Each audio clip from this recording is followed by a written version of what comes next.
The letter arrived on a Tuesday, tucked between a cable bill and a supermarket flyer, like a snake hiding in plain sight. No return address, just my name in careful block letters that seemed too precise to be casual. I'm Maya, and until that moment, I thought I knew exactly who my enemies were. My fingers trembled as I slid the letter opener under the flap. The paper inside was expensive, the kind my mother-in-law Linda uses for her precious holiday cards.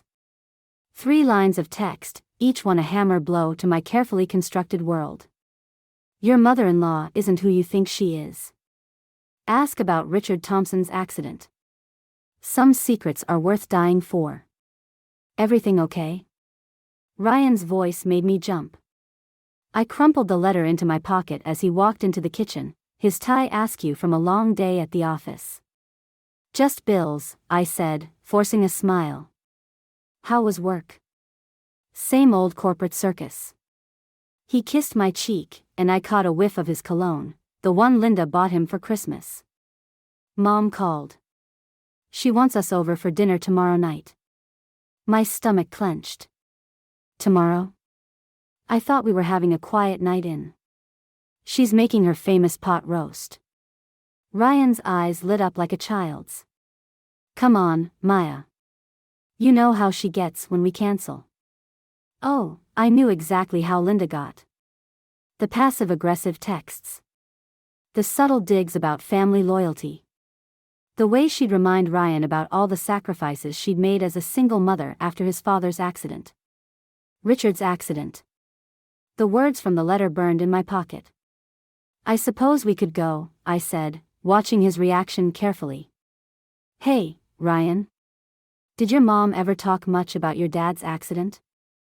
His shoulders tensed slightly. Not really. Why? Just curious. It's been 15 years, right? 16. He opened the fridge, his back to me. Look, can we not? It's still hard for Mom to talk about. I grabbed my phone and texted Claire, need to talk. Emergency wine night? Her response was immediate, on my way. Bringing the good stuff. Claire's coming over, I told Ryan. Girl stuff. He nodded, relief evident in his posture. I'll head to the gym then. Tell her hi for me. After he left, I retrieved the crumpled letter, smoothing it out on the counter. Linda Thompson, with her perfectly coiffed hair and country club membership, had always treated me like an intruder in her family. But this suggested something darker. Claire arrived 30 minutes later, bottle in hand. Okay, spill, she said, pouring generous glasses of Cabernet. What's the emergency? I handed her the letter. Her eyes widened as she read. Holy shit, she whispered. Do you think it's real? I don't know. But Ryan gets weird whenever his dad's accident comes up. And Linda. I took a long sip of wine. There's always been something off about her version of events. Like what? Like how she never keeps any photos of Richard around. Or how she changed the subject when I asked about the insurance payout. And remember last Christmas, when she got drunk and said something about necessary sacrifices? Claire leaned forward. Maya, if you're going to pull this thread, you need to be sure. Linda's got her claws deep in Ryan. One wrong move. I know. I pulled out my laptop. That's why I need your help. We're going to find out exactly what happened 16 years ago. And if we find something? I met her gaze steadily. Then Linda Thompson is going to learn what happens when you mess with the wrong daughter-in-law. The wine burned in my throat as I typed Richard Thompson's name into the search bar. Whatever secrets Linda was hiding, whatever game she was playing, she'd picked the wrong opponent. Because unlike her, I had nothing left to lose. Only everything to gain. Linda's pot roast sat like lead in my stomach as I watched her fuss over Ryan, refilling his wine glass for the 3rd time. Her perfectly manicured hands moved with practiced grace, but I caught the slight tremor when she glanced my way. I was going through some old photos yesterday, I said, cutting through the dinner table silence. Found that album from Ryan's college graduation. The wine bottle clinked against Ryan's glass. Just a tiny slip, but enough. Oh, those old things, Linda waved dismissively. I'm sure they're terribly dated now. Actually, I noticed something interesting. In the family photos after the ceremony, you're wearing this beautiful sapphire pendant. The one you said Richard gave you? Ryan's fork scraped against his plate. Maya. It's just. You told me last Christmas it was lost in the move after the accident. But that was years later. Linda's smile tightened at the corners. Did I? Memory plays such tricks as we get older. She turned to Ryan. Darling, have you told Maya about your promotion? What promotion? I asked, watching my husband's face. Ryan shifted in his chair. I was going to tell you tonight. It's not final yet, Mother. But it's such wonderful news, Linda pressed. Vice President of Operations. All that hard work, finally paying off. My hand clenched around my napkin. When did you find out about this? Last week, Ryan mumbled. During lunch with Mother. Of course. Linda always knew everything first. I thought we agreed no more secrets, I said quietly. Linda's laugh cut through the tension. Secrets? Maya, dear, it was just a mother-son lunch. Surely you're not suggesting. I'm not suggesting anything. I pulled out my phone, pulling up the article I'd found earlier.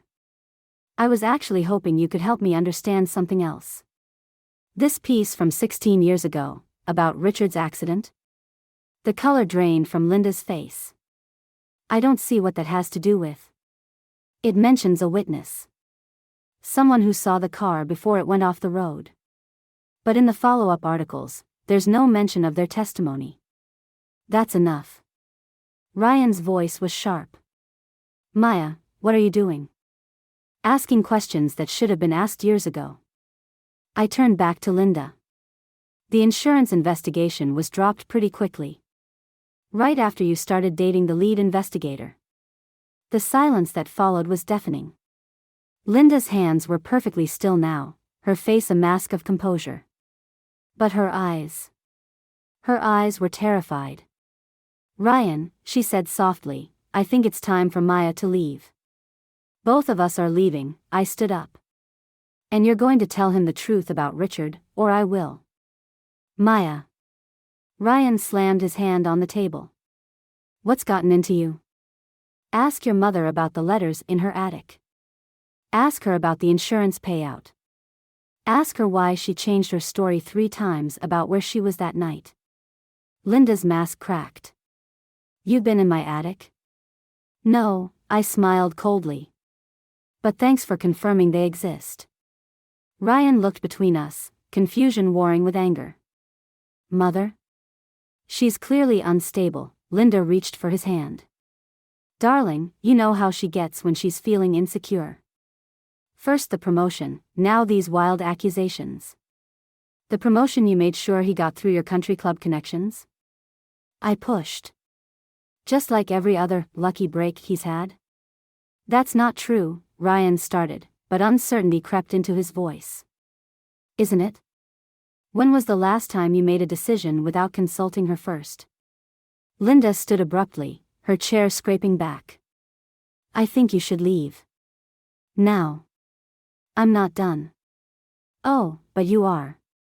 Her voice dropped to a whisper. You have no idea what you're dealing with, Maya. Some questions are better left unasked. I leaned closer, matching her tone. And some answers are worth dying for. Isn't that right, Linda? Her eyes widened in recognition of the words from the anonymous letter. For a moment, I saw something dangerous flash across her face, something that made me understand why someone had felt the need to warn me. Ryan, I said, not breaking eye contact with his mother, I'll be at home when you're ready to hear the truth. I walked out, leaving chaos in my wake. My hands were shaking as I got into my car, but my resolve was stronger than ever. Linda Thompson had built her life on carefully constructed lies. Time to watch them all come crashing down. 3 days after the dinner disaster, Sam showed up at my door with a cardboard box and shadows under his eyes. Ryan still wasn't home, hadn't been home since that night, but his younger brother looked like he'd been carrying this weight far longer. "You need to see this," he said, pushing past me into the living room. "I've been keeping these since Dad died." The box landed on my coffee table with a dull thud. Inside, beneath yellowed newspapers and faded photographs, lay a stack of letters bound with a fraying rubber band. "I found them in Dad's office the day after the accident," Sam's voice cracked. "Mom doesn't know I have them." My hands trembled as I pulled out the first letter. The handwriting matched the anonymous note perfectly. "Richard," I read aloud, "if you go through with the audit, everything I've built will crumble. Think about the boys. Think about what this would do to them. There are other ways to handle this." L. Sam's laugh was bitter. "Keep reading. It gets worse." Each letter revealed another layer of Linda's desperation. Threats veiled as concern. Manipulation masked as maternal love. The final letter was dated 3 days before Richard's accident. "You forced my hand," I whispered the words. "God forgive me." "Dad was going to expose her," Sam said. "Something about company funds, offshore accounts. He'd found proof she'd been embezzling for years." The front door opened. Ryan stood there, his tie loose, eyes red-rimmed. "What are you doing here, Sam?" "Telling your wife what you've been too scared to admit." Sam stood, facing his brother. "Dad's death wasn't an accident." Ryan's briefcase hit the floor. "You don't know what you're talking about." "Don't I?" Sam pulled out a photograph. "Remember this? The company Christmas party, 2 weeks before Dad died. Look at Mom's face while she's talking to Detective Morris." I moved closer, studying the image. Linda, 16 years younger but with the same calculated smile, leaning intimately toward a man in a cheap suit. The same man who'd later lead the accident investigation. "She was sleeping with him," Sam's voice was flat. "Before and after Dad's death. The investigation was a sham." "Shut up." Ryan's fist slammed into the wall. "You were 14. You don't remember how things were." "I remember everything," Sam shot back. "I remember Dad telling us to be brave, that he had to do the right thing. I remember Mom's calm voice on the phone that night, telling us there'd been an accident. I remember her not crying once at the funeral." I touched the wall where Ryan's fist had left a mark. "The insurance money built her dream house. Paid for your college. Funded her social climbing. You too." Ryan's voice broke. "My own wife? Look at the evidence, Ryan. Read the letters. Your father was going to expose her crimes, and 3 days later his brake lines failed on a road he'd driven hundreds of times. No. He backed away from us. She's our mother. She's a murderer," Sam said quietly. "And deep down, you've always known it." My phone buzzed, a text from Claire. "Linda just left the country club. Heading your way." "Ryan," I grabbed his hands, forcing him to look at me. "Your mother is coming here right now. You have to decide, do you want the truth, or do you want to keep living her lies?" He stared at our joined hands, at the wedding ring he'd given me despite Linda's protests that it was too soon, too risky, too everything. "The promotion," he said slowly. "The one she told you about at dinner. She arranged it through Morris. He's on the board now." "She's still pulling strings," Sam confirmed. "Still controlling everything." A car door slammed outside. Ryan's grip on my hands tightened. "What do you need me to do?" he asked. I met his gaze, seeing for the first time the strength I'd fallen in love with. "Let her talk. Let her lie. And when she's done, we'll show her these letters. And then? Then we find out exactly what happened the night your father died." Heels clicked on the front porch. The doorbell rang, and Linda's voice carried through the door, honey-sweet and deadly. "Ryan? Darling? We need to talk about Maya." Sam gathered the letters while Ryan and I exchanged looks. The time for secrets was over. The truth, however ugly, was finally going to see daylight. The moment Linda stepped into our living room, the air turned to ice. Her eyes darted from Ryan to Sam, then settled on me with predatory focus. The designer handbag on her arm probably cost more than my monthly salary, but her knuckles were white around the strap. "Family meeting?" Her laugh was brittle. "How lovely. Though I don't recall being invited." "Sit down, Mother." Ryan's voice was steady, but I felt his hand trembling against mine. "I'd rather stand." She placed her bag on the coffee table, deliberately covering the scattered letters. "Maya, darling, I've been thinking about our little discussion at dinner. Perhaps we both said things we regret? Like what you said to Detective Morris 16 years ago." The silence that followed was absolute. Linda's perfectly composed face flickered, just for a moment. "Sam," she said softly, "take your bag of childhood fantasies and go home. The grown-ups need to talk." "Tell them about the offshore accounts," Sam challenged. "Tell them where the money really came from." Linda's hand moved to her throat, to the space where the sapphire pendant used to rest. "You've been filling their heads with poison." "No more lies." Ryan stepped forward. "We found Dad's letters." "Letters can be misinterpreted." Linda's voice hardened. "Your father was unstable near the end. Paranoid. The stress of his position was nothing compared to discovering his wife's embezzlement scheme." I pulled out my phone, showing her the screen.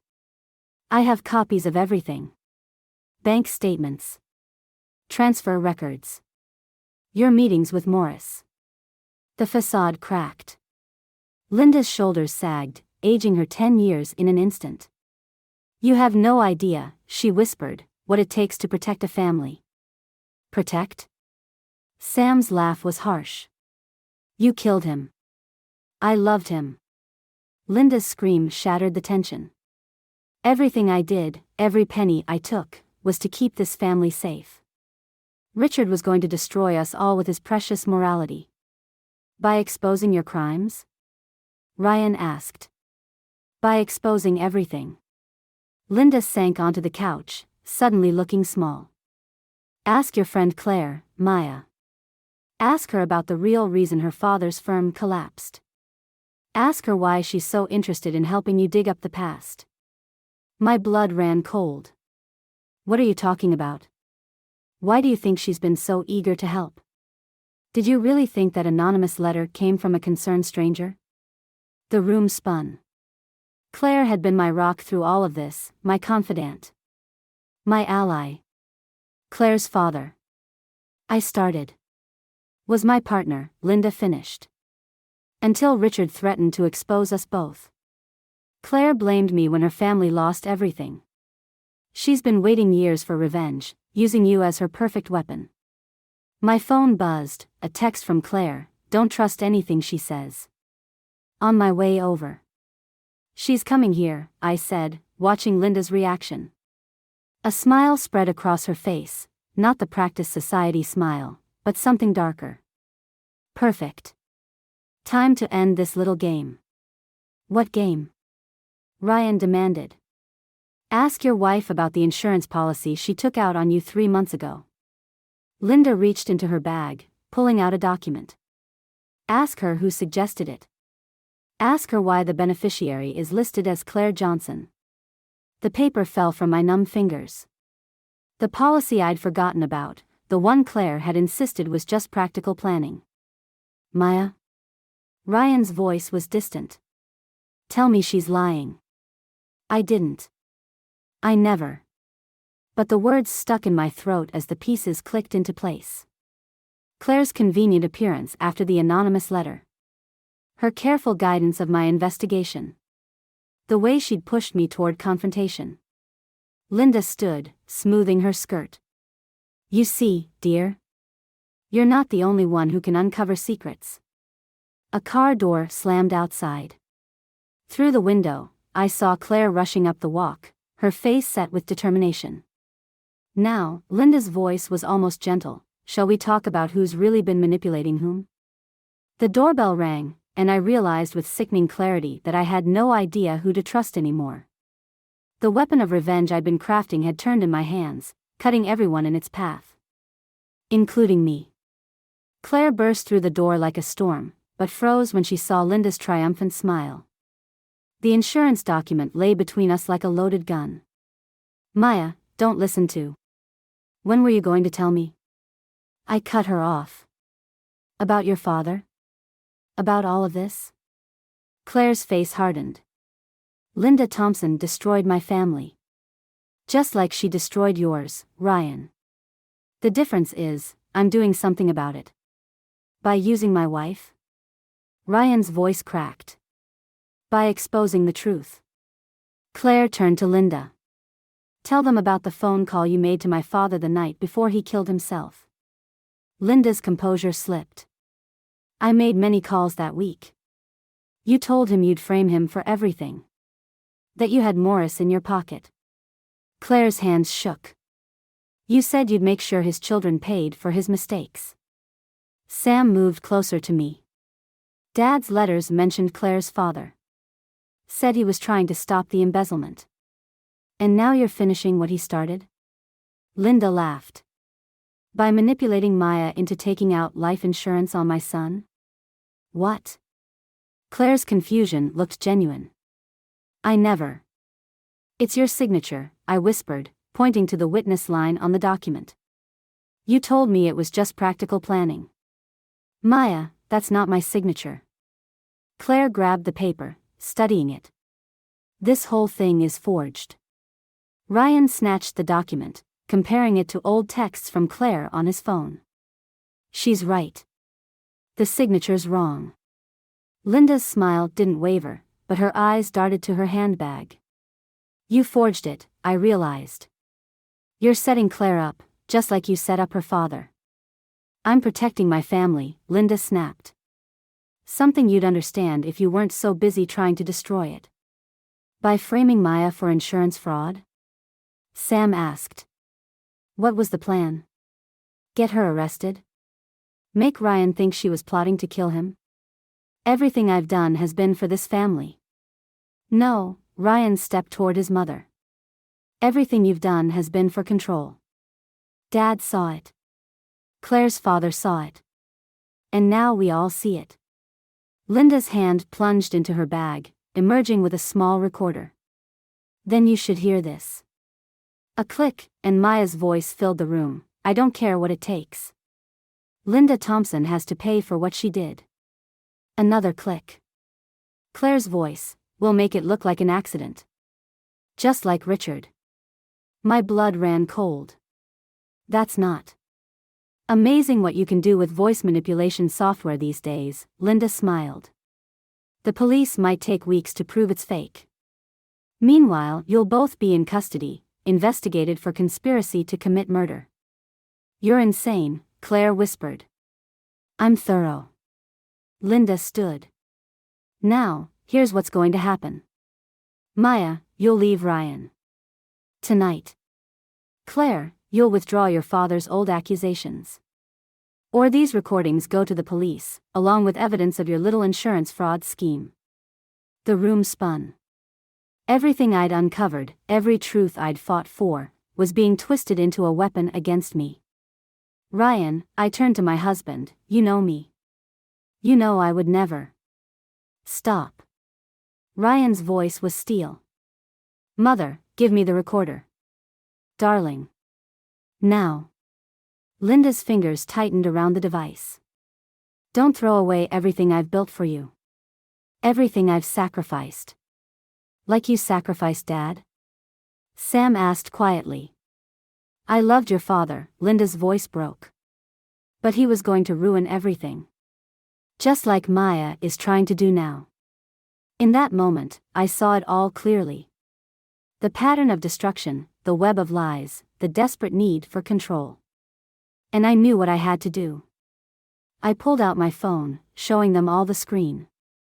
The recording app had been running since Linda arrived.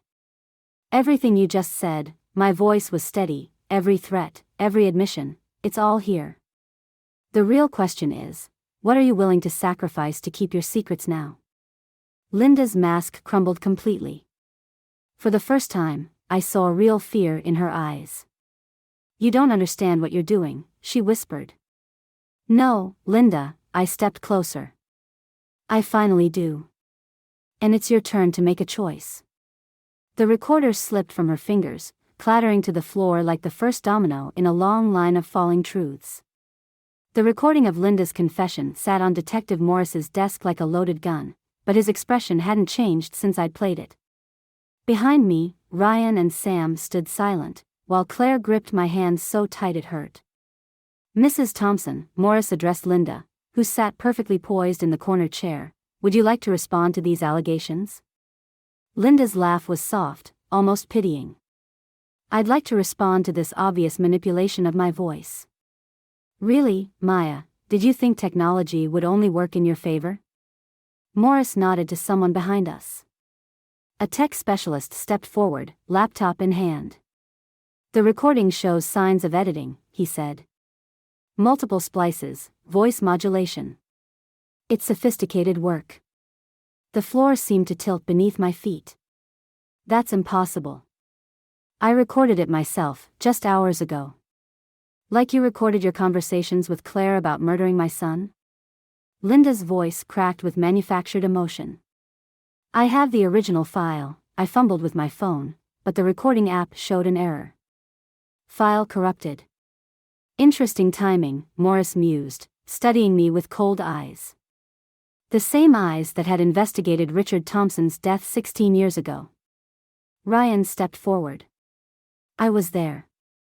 I heard everything she said. Your mother claims you've been under considerable stress lately, Morris replied. Something about your wife's obsessive behavior?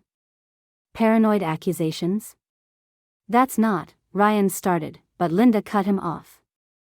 Sweetheart, this is exactly why I came to Detective Morris weeks ago. I was worried about Maya's deteriorating mental state. The conspiracy theories, the stalking, the insurance policy. You forged that policy, Claire snapped. Did I? Linda withdrew another document from her bag.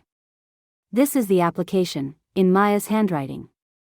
Verified by 3 different experts. My vision blurred. The signature on the page looked exactly like mine. I don't understand, Sam whispered. The letters from Dad. Forgeries, Linda sighed.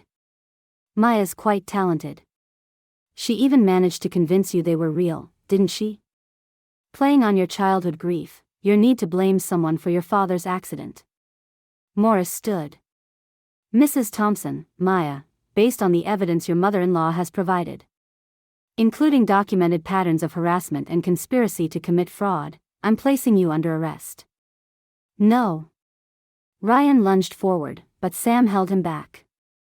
The handcuffs were cold against my wrists. Through my shock, I saw Linda dab at her eyes with a monogrammed handkerchief. I tried to help her, she told Morris. We all did. But her obsession with destroying our family. I just pray she gets the help she needs. Maya Thompson, Morris began reading my rights, but his voice faded beneath the roaring in my ears. I caught a glimpse of my reflection in his office window, pale, disheveled, wild-eyed. I looked exactly like someone having a mental breakdown. Like someone who'd fabricated an elaborate conspiracy. Ryan, I pleaded, but he wouldn't meet my eyes. The doubt on his face cut deeper than any knife. Detective, Claire stepped forward, I can prove Linda's lying. My father's records were destroyed in the fire, Linda interrupted smoothly. How convenient that all your evidence seems to go up in flames, Claire. Just like your credibility after that unfortunate incident with prescription fraud last year. Claire's face went white. Another piece of Linda's elaborate trap snapping shut. As Morris led me toward the door, Linda caught my arm. I truly hope you find peace, dear. Family means everything to me, and I hate seeing Ryan suffer like this. In that moment, I finally understood. Every move I'd made, every piece of evidence I'd gathered, she'd been 10 steps ahead, laying the groundwork for my destruction. While I'd been playing chess, she'd been playing God. Why? I whispered.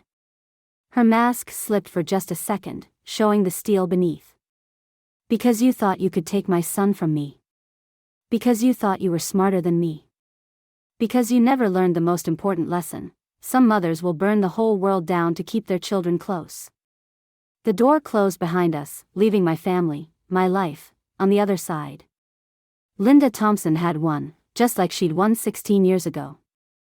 And like Richard Thompson, I was about to disappear into a carefully constructed narrative of my own destruction. Unless I could find a way to turn her perfect trap into her perfect confession. The holding cell door opened on my third night in custody. Instead of the usual guard, Evelyn Carter stood there, her silver hair gleaming under fluorescent lights. "You have 10 minutes, the guard said, stepping away. "Linda sent you to gloat?" My voice was hoarse from disuse. "Linda doesn't know I'm here." Evelyn sat across from me, hands folded like she was at one of her charity luncheons. "She thinks I'm still the same weak-willed friend who helped her cover up Richard's murder." The air left my lungs. What? I was there that night. Evelyn's perfectly maintained composure cracked. I watched her tamper with his brakes. I helped her establish her alibi. And I've spent 16 years drowning in that guilt. Why now? Because history's repeating itself. Linda's destroying another family to keep control. But this time, she slid a USB drive across the table. This time I have proof. My fingers closed around the drive. The security footage from her house. The night Richard died. I kept a copy. Insurance, she called it. Mutual destruction. Evelyn's laugh was bitter. "Linda's not the only one who can play the long game. Why didn't you come forward before?" She had something on me. Something worse than murder. Evelyn's eyes met mine. "But I'm dying now. Stage 4. Her leverage died with my diagnosis. Footsteps echoed down the hall. Evelyn stood. "One more thing," she said. "Check the metadata on those insurance documents. Linda's perfect plan has one flaw: she used software that didn't exist when the documents were supposedly signed." The guard reappeared, but Evelyn was already moving. "Oh, and Maya? Linda's hosting a family dinner tonight. To help Ryan cope. Wouldn't it be terrible if someone sent that footage to everyone's phones during dessert?" 2 hours later, I walked out of the police station. Claire was waiting in her car, Sam in the passenger seat. "The tech specialist confessed," Claire said as I slid in. "Linda was blackmailing him too. Ryan's meeting us there." "She won't expect you out so soon," Sam added. The look on her face. "This isn't about revenge anymore," I said, clutching the USB drive. "This is about justice. For Richard. For Claire's father. For everyone she's destroyed." Linda's house glowed like a stage set when we arrived. Through the dining room window, I could see her holding court at the head of the table, Ryan seated dutifully at her right hand. "Ready?" Claire asked, finger hovering over the send button on her phone. I thought of Richard Thompson, driving down that dark road. Of Claire's father, facing his final moments alone. Of my own dark nights in that cell, nearly broken by Linda's perfect lies. "Do it." Phones chimed in unison inside the house. Through the window, I watched Linda's face as she saw the notification. As she opened the video. As 16 years of carefully constructed control shattered in 60 seconds of security footage. We walked in as chaos erupted. Ryan stood frozen, watching his mother tamper with his father's car. Sam gripped the table, knuckles white. And Linda. Linda looked straight at me with something like respect. "Well played," she said softly. "I didn't think you had it in you. I learned from the best." I moved closer. You taught me that some mothers will burn the world to protect their families. But you forgot something, Linda. I'm a Thompson now too. And I protect what's mine. Maya, Ryan's voice broke through the tension. Is this real? Ask your mother, I said, not breaking eye contact with Linda. Ask her about the night she chose control over love. Ask her if it was worth it. Linda's perfect mask finally cracked completely, revealing something ancient and wounded beneath. Everything I did, she whispered, I did for. Don't. Ryan's voice was steel. Don't you dare say you did it for us. Sirens wailed in the distance. Linda's shoulders sagged, aging her decades in moments. You think this is justice? She asked me. No, I replied. This is truth. Justice comes next. The police lights painted the room in red and blue as Linda Thompson's perfect world finally, irrevocably, fell apart. The courtroom emptied slowly, like a theater after a tragedy.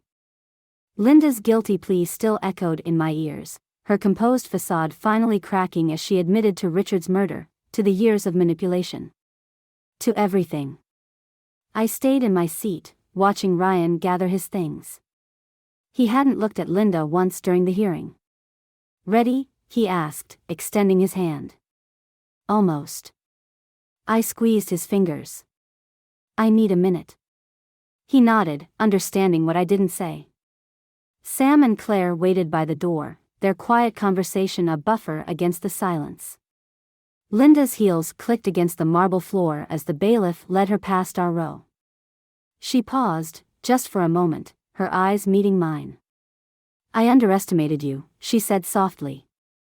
Richard would have liked you. Don't. My voice was steady. You don't get to use him anymore. Something flickered across her face, regret, maybe, or just the shadow of it. Take care of them, she whispered. They need someone strong. They need someone who loves them without trying to own them. The bailiff tugged gently at her arm. Linda straightened her shoulders, that familiar mask of dignity sliding back into place. But now I saw the cracks in it, the desperate fear beneath. Maya, she called as they reached the door. The sapphire pendant. It's in the false bottom of my jewelry box. It belongs in the family. I watched her disappear into the courthouse hallway, her designer suit and perfect posture a final performance for an audience that no longer existed. Evelyn's funeral had been last week. She'd left me a letter, explaining how Linda had blackmailed her with evidence of medical fraud, prescriptions written for dying patients. Mercy in the form of morphine overdoses. In trying to ease others' pain, she'd given Linda the weapon to ensure her silence. You okay? Claire touched my shoulder. I'm not sure. I stood, smoothing my skirt. It feels unfinished. Because you wanted revenge, but got justice instead? Because I understand her now. The words tasted strange. Not what she did, but why. The need to protect family, to control outcomes. If things had been different. You're not her, Ryan said firmly, returning to my side. You never will be. Sam joined us, hands in his pockets. Dad's case is being reopened. They're looking into other deaths connected to Linda's business dealings. More families to notify, Claire sighed. More lives she touched. I thought of the sapphire pendant, hidden away like so many other secrets. We should go. The realtors waiting at the house. Linda's perfect home felt smaller now, its elegance brittle under the weight of truth. As we packed boxes and sorted through decades of carefully curated memories, I found myself in her study, staring at the family photos on her desk. The jewelry box sat there, its false bottom yielding easily to reveal the pendant. But underneath it lay something else, a photo I'd never seen before. Linda, young and genuinely smiling, with Richard and their infant sons. Before control became more important than love. Found this in the attic, Sam said from the doorway, holding up a dusty camera. It still works. I looked at the old photo, then at the camera. At the pieces of a life documented and distorted. Let's take one, I suggested. All of us. Before we close this chapter. We gathered in the garden, where Linda had hosted countless perfect parties. Claire set the timer, and we stood together, not perfect, not undamaged, but real. The camera flashed. Later, looking at the photo, I saw something Linda never could, a family held together not by control or manipulation, but by choice. By love that strengthened rather than strangled.